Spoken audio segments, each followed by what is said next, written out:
So last weekend I was in York for the Viking Festival there, which happens every year with my reenactment group, where we get all sorts of Viking people descending on the city. So reenactors, there are two large battles, there's lots of markets that go on, as well as other things. There's a ship on the ooze that sails around.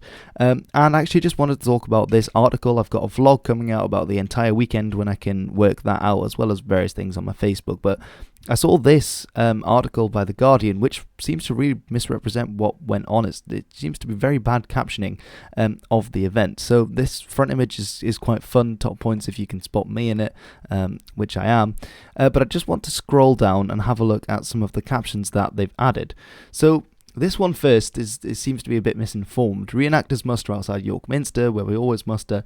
The event commemorates a seminal moment in British history, the conquest of England by the Viking army in AD 866. So first of all is that that's not really what the event was about this year. The dateline for this year was 950, so that's sort of going towards the fall of York. 954 is when Eric Bloodaxe is killed. He's often associated with Eric of York, who had coins minted, and it's after this date that England, finally the Kingdom of England really incorporates the northern part of Northumbria, the Kingdom of Jorvik, as it was known for a while, into England for the last time.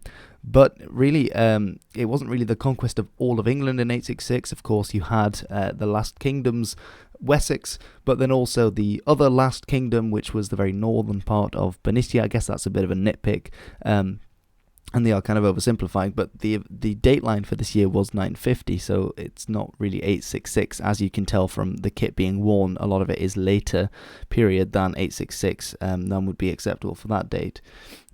So as well, it's sort of saying that the parade went from York Minster to Coppergate. It goes through Coppergate, but then we actually meet at Clifford's Tower, which is where the battle takes place. Coppergate is, of course, where they found all sorts of the evidence for the Viking settlement. Men in full battle gear lining up outside. We also had a lot of women marching with us. Quite a few take part in the combat. This one I thought was a bit interesting. A reenactor protects himself with a shield. I mean, he's got his shield slung, that's true, but he's not really protecting himself with it. He's also wearing a mail coat, so it's not like this is some kind of tactical procedure. It's just slinging the shield because it's an awful lot easier than carrying it around all the time. He's not really using it in action to protect himself. This one's also quite funny. A participant checks his helmet. He's definitely not checking his helmet. He's put it off his head because it gets really warm. I was wearing a helmet as well, and it was a very warm day on the Saturday when we marched and fought. He's not really checking it. He's just got it on his spear. He's just resting it there. This as well, this picture, I'm pretty sure this picture was taken after the battle rather than before the battle. One, because we've already got a fair amount of mud on us, and I was wearing my helmet for the entirety of the battle because you don't want to take your helmet off in the fight. You're a lot safer with one on. And I only took my helmet off after the fighting had stopped, so I'm pretty sure this is after the battle rather than before it. But again, just a bad caption. That's Ridian, actually, from the Alba group. Really nice guy, good fighter.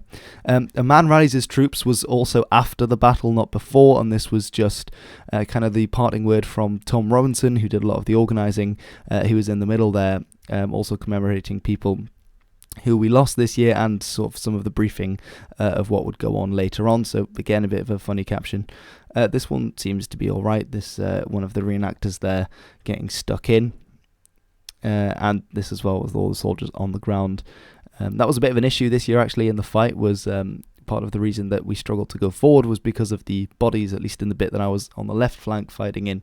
I tripped over a body once or twice actually because there were a lot of them littered around, so it made manoeuvrability quite hard, and obviously potentially that would have been an issue for fighting in the era because the shield wall isn't the most mobile formation you're going to get. It's kind of moving slowly forwards, especially if the other side have spears, but with the bodies it could be quite difficult. But then again, I guess a lot of the bodies back then would be dead bodies, so it didn't really matter if you stood on them, whereas no one died, thankfully, on Saturday, so they were all live bodies that we didn't try to stand on. And then I think these were all right.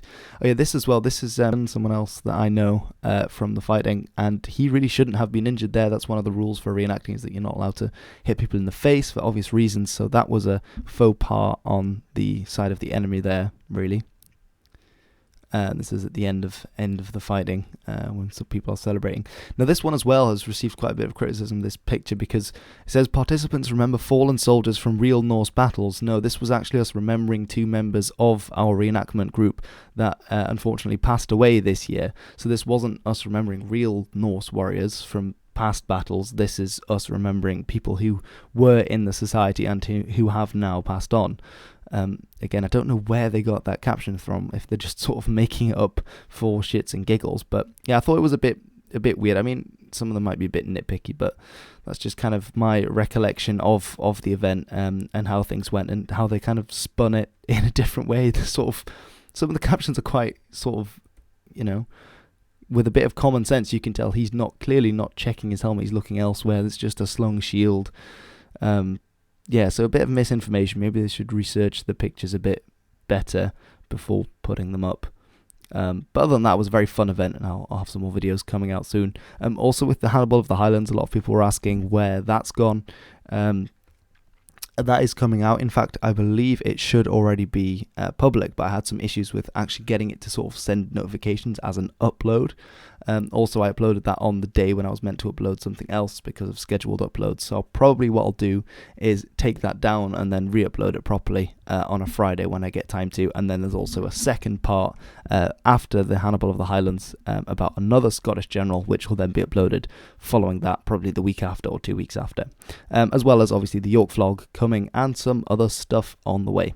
So thanks for watching. It's a bit of a nitpicky video, but I appreciate you guys taking the time to give it a look. So see you later.